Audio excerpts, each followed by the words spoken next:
बातें बहुत सारे लोगों ने आपके सामने पेश किया है। मैं किताब की जानिब नहीं जाऊंगा। मैं न शायर हूं, न अदीब हूं और न ही अफसाना निगार हूं, न ही नामा निगार, नक्काद भी नहीं, मुहक्किक भी नहीं, फलसफी भी नहीं। जो लोग सच्चाई और हकीकत से मुंह मोड़ते हैं, मुंह चुराते हैं, वो कभी भी किसी के साथ इंसाफ नहीं कर सकते और ना ही अपनी मंजिल तक पहुंच सकते। इंसान की तीन जरूरतें हैं, रोटी, कपड़ा और मकान। और इंसान के तीन उसूल भी हैं, सही सोचो, सही बोलो और सही करो।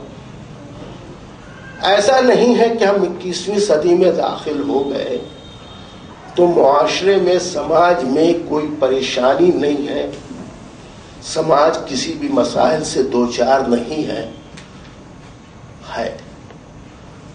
इसके लिए हम और आप क्या कर रहे हैं, क्या सोच रहे हैं, वो कहानी क्या, वो इंसान ही क्या, वो शेर व शायरी ही क्या जिसमें तफक्कुर ना हो, आजादी का जज्बा ना हो, तामीर की रूह ना हो और जिंदगी की हकीकतों की रोशनी ना हो। बहुत सारे लोग कहानी लिखते हैं, दिल की गहराई से लिखते हैं, अक्ल की गहराई से नहीं, इल्म की गहराई से नहीं, अमल की गहराई से नहीं, मोहब्बत की गहराई से नहीं, इंसानियत की गहराई से, सिर्फ दिल की गहराई से। जाहिर है उन कहानियों में सिर्फ दिल ही नजर आएगा और कुछ नजर नहीं।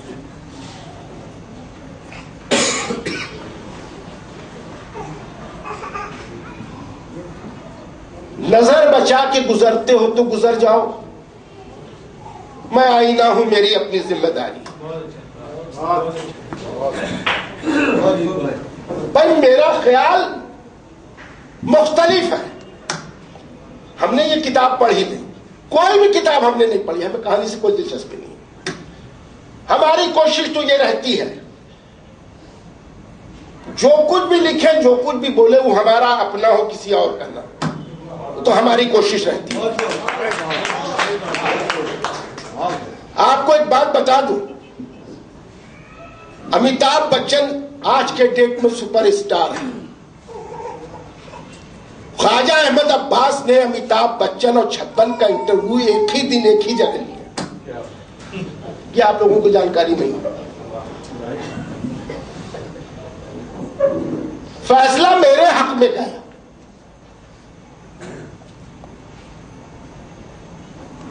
अमिताभ बच्चन से जो हमारी बातें हुई, क्या आप कहां के रहने वाले हैं?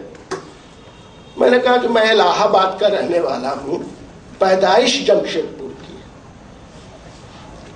उन्होंने कहा मैं भी इलाहाबाद का रहने वाला हूं, लेकिन अभी रोजी रोटी की तलाश में मैं कलकत्ते में था, एक छोटी सी नौकरी कर रहा था, मुझे खबर मिली, मैं चला आया। तो उन्होंने मुझसे गुजारिश की, तो दिल देखिए और दिमाग भी देखिए कि वो सुपरस्टार है तो सिर्फ मेरी कुर्बानी की वजह से, मतलब सुपरस्टार। आज भी हमारी ये कोशिश रहती है। आपको बता दें कि राहत इंदौरी जमशेदपुर आए हुए थे मुशायरे। 11:30 बजे गोपाल मैदान का मुशायरा खत्म हुआ। पेमेंट के लिए हम बुलवार्ड होटल गए। राहत इंदौरी को जैसे ही हमने लिफाफा दिया, इससे पहले कि वो लिफाफा खोलते, उन्होंने कहा छप्पन साहब मैं जब भी अपनी फिल्म बनाऊंगा आपको जरूर लूंगा। हमने कहा ये कैसे आपने समझ लिया कि मैं आपके फिल्म में काम करूंगा? बहुत बड़ा शायर, चेहरे का रंग उतर गया। हमने कहा ये कैसे आपने समझ लिया कि आपकी फिल्म में मैं काम करूंगा? आपको पता है मैं एक फिल्म में काम करने के लिए क्या लेता हूं? कहा नहीं, मुझे तो मालूम नहीं। हमने कहा आज के डेट में शाहरुख खान जितना लेता उससे 1 रुपए ज्यादा। अगर वो पैसा आप दे सकते हैं तो मैं आपकी फिल्म में काम करूंगा। कोई जवाब उधर से नहीं मिला और ऐसा लगता है कि अभी तक उनकी फिल्म शुरू ही नहीं हुई, किसी कोल्ड स्टोरेज में ही लगता है कि पड़ा हुआ। चराग, कौन कहता है चराग रोशनी देता, धुआं नहीं देता? जिन चरागों से ताज्जुब का धुआं उठता हो उन चरागों को बुझा दो तो उजाले होंगे। हर चराग से मोहब्बत, अखवत, इंसानियत नहीं है। कुछ ऐसे भी चिराग हैं जिनसे फिरका परस्ती की बू आती, फिरका परस्ती का धुआं निकलता है। नजर बचा के गुजरते हो तो गुजर जाओ, मैं आईना हूं, मैं मेरी अपनी जिम्मेदारी है। तो इस तरह की बहुत सारी बातें हैं। मैं मेहताब आलम परवेज साहब से ये कहूंगा, और असलम जमशेदपुरी साहब ने भी बयान किया कि मिंटो है, कुर्रतुल ऐन हैदर ऐनी आपा, और भी बहुत सारे, राजेंद्र सिंह बेदी और कौन कौन लोग हैं, मुझे तो नाम भी याद नहीं, इसलिए मैंने तो पहले ही जिक्र कर दिया कि एक ऐसा रास्ता अख्तियार करें जो सबसे जुदा हो, और ऐसे रास्ते को अख्तियार करने की कोशिश करें जिससे माशरे में और समाज में एक अच्छी तब्दीली आए। लोग इंसानियत और उनके आला कदरों की हिफाजत करें, कौमी यकजहती का, साझा संस्कृति का, गंगा जमनी तहजीब के लिए चिराग जलाएं। इन्हीं तमाम जुमलों के साथ मैं फिर एक मरतबा मेहताब आलम परवेज साहब और इनके जरिया जो भी कहानी के लिखने वाले हैं, जो भी शेर व शायरी करते हैं, और भी जो अदब की दुनिया में काम कर रहे हैं, सिर्फ जमशेदपुर ही नहीं, वो हिंदुस्तान के किसी भी गोशे के रहने वाले हो, किसी भी प्रदेश से उनका ताल्लुक हो, अगर उनकी किताब छपती या किताब है तो जमशेदपुर अंजुम तरक्की उर्दू उनको यह ऑफर देता है कि उनकी किताब का इजरा हम जमशेदपुर में करेंगे।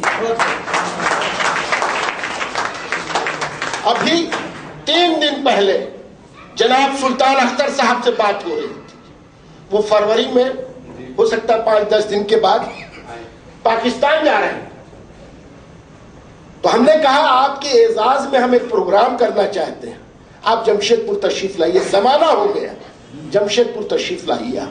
कहा छप्पन भाई मैं तो पाकिस्तान जा रहा हूं और मार्च में मैं लौट कर चला हूं, मेरी 2 गजलों की किताबें छप गई। इतना ही कहना था, हमने कहा आपकी दोनों गजलों की किताबों का इजरा जमशेदपुर में हम करें, और उन्होंने इस बात को मान लिया।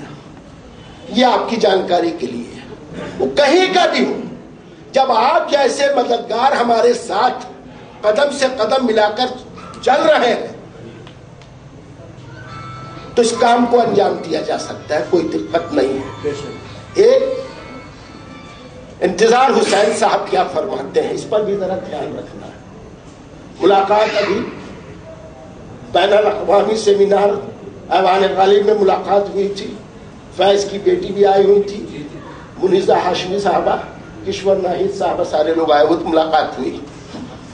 तो उन्हें फैज पर जो मकाला पढ़ना था वो ज़बानी पढ़ गए, कोई लिख कर नहीं लाए थे। तो एक जुमला हमें याद है, पहले शेर ज्यादा बोलता था, जंगल का शेर नहीं, पहले शेर ज्यादा बोलता था, अब शायर ज्यादा बोलता है। क्या बात है। पहले शेर ज्यादा बोलता था, अब शायर ज्यादा बोलता है। तो हम सब कोशिश करें कि अब भी शेर ज्यादा बोले, शायर कम। वक्त 4 बजे, कल 6 तारीख, यशवी इंटरनेशनल होटल। और जानिब से आप तमाम मोतबर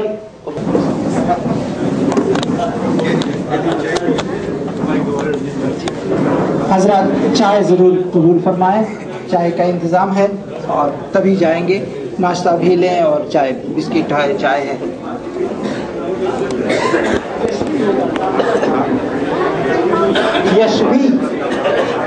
यशवी होटल रामलीला मैदान के पास जी, मशहूर होटल है यशवी होटल। 4 बजे का वक्त है।